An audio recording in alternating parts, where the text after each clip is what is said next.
హైదరాబాద్ చెర్లపల్లి పారిశ్రామిక వాడలో పెను అగ్ని ప్రమాదం తప్పింది. ట్యాంకర్ బ్యాటరీ పేలడంతో మంటలు చెలరేగాయి.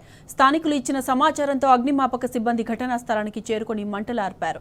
ఘటన జరిగి ప్రదేశానికి కొద్ది దూరంలో గ్యాస్ సిలిండర్ లారీ ఉంది. మంటలు అక్కడికి వ్యాపించే ఉంటే పెను ప్రమాదం జరిగేది. అయితే ఆలోపే మంటలు అదుపులోకి రావడంతో అందరూ ఊపిరి పీల్చుకున్నారు.